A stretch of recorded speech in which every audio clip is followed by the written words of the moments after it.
So Dr. Ross Anderson here with Safe Zone today. We are having a little look at a cell tower which has been put up in an industrial park next to this amazing schoolyard. Unfortunately, the tower is extremely close and is not within the distance that we would like to see it.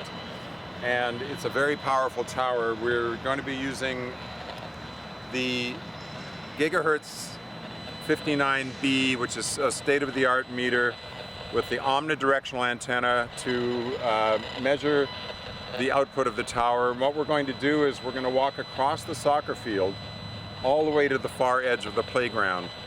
And the problem is that the children are going to be out here every day playing and being exposed to extremely large amounts of radio frequency radiation from that tower right over there. So let's go for a walk.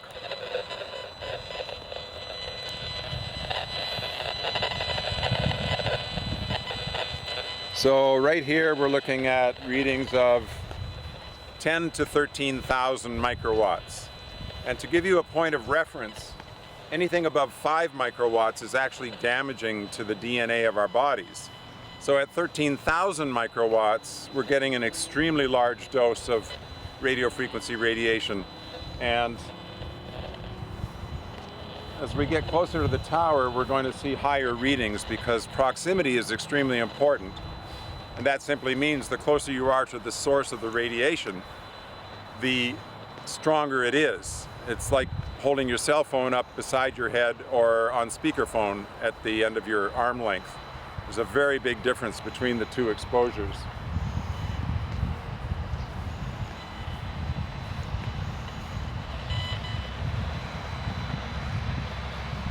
So we're starting to see readings now of over 15,000 as we get halfway across the soccer field here.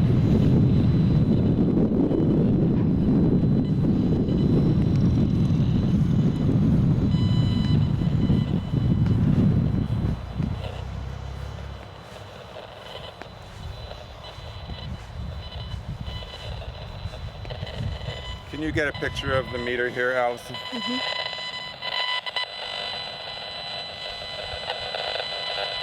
Yeah, it's jumping up over 16,000 right now. Now the interesting thing is that we're coming up on a cedar hedge, which is lining the edge of the playing area here. And cedar hedges have a remarkable ability to block radio frequency radiation. I noticed this about 6 years ago when I was inspecting a yard in Kelowna, and found that when I walked beyond where the hedge was, the readings went up by 85%. And so the amount of blockage of cedar hedge is extremely large for a natural barrier. And after doing some research on why the cedar hedge is so effective, it appears to be the structure of the fronds of the leaves that somehow create a pattern that the radiation has trouble getting through. So that's one of the things people can do for their homes, is to put in a cedar hedge similar to the one that we see ahead of us here. You know, a nice high one. They usually have to go up 12 to 14 feet.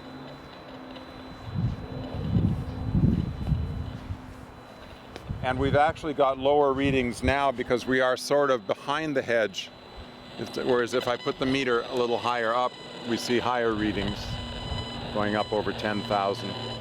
But even if we drop it down like this, the readings go down into the hundreds instead of into the thousands because we're behind the cedar hedge. So if we walk all the way to the hedge, we will probably see a significant drop in the values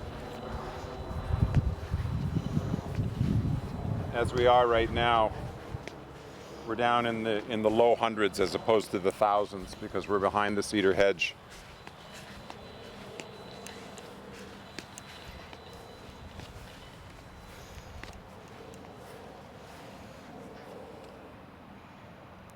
Wow. Yeah, it's a remarkable difference. You can even feel it. Yeah. I even feel different standing here than I did out in the middle of the field. Mm-hmm. I can feel a calmness and a relaxation because of the barrier here.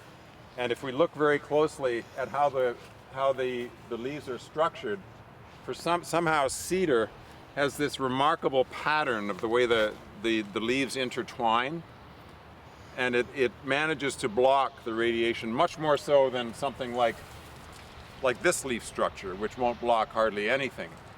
It's just a beautiful way that nature has designed the cedar hedges.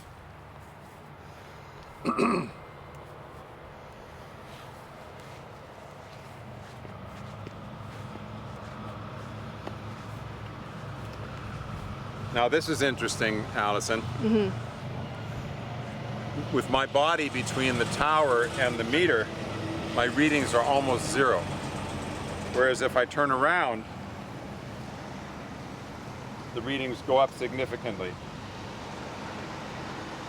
So my body almost completely blocks the radiation, and I'm absorbing it in my back.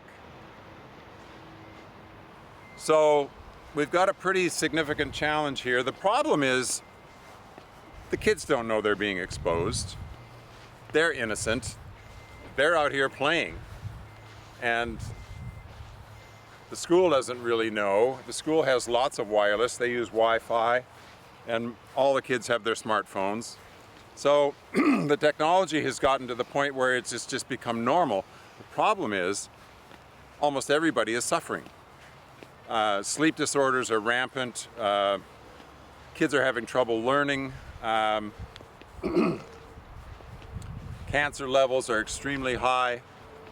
A lot of this is caused by radio frequency radiation, and people don't know about it because you can't see it, smell it, or taste it. But everybody can feel it, and when we got to the cedar hedge, we could actually feel a difference. I feel it now. I feel that, and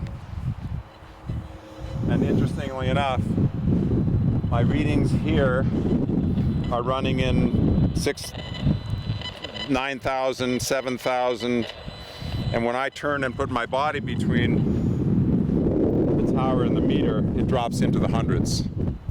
So my body's absorbing all that radiation.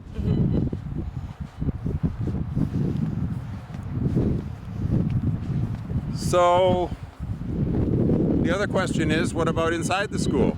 Well, we can't go inside the school today, but perhaps another time.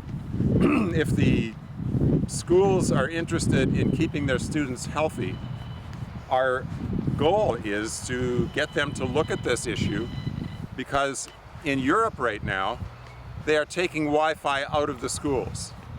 In France, in Belgium, in Switzerland, they're removing Wi-Fi from the schools because they have realized how detrimental it is to the health of the students. And the parents have risen up and said, we want our children safe. Unfortunately, that is not the case in North America. In North America, what we've got is a school system that wants more wireless. And they have their reasons for convenience and simplicity and helping the kids learn, and I understand all that. But the problem is the exposure levels to these children has become extremely high. They're exposed at home and at school as well, so they really can't escape it. And the cumulative nature of this radiation is such that the longer you're exposed, the more damage there is to your body, and the more likely you are to suffer some of the nasty diseases that result from this radiation.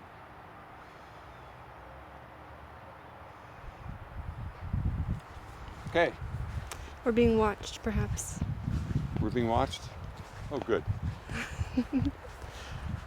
They need to watch us. We're coming. We can cut it now.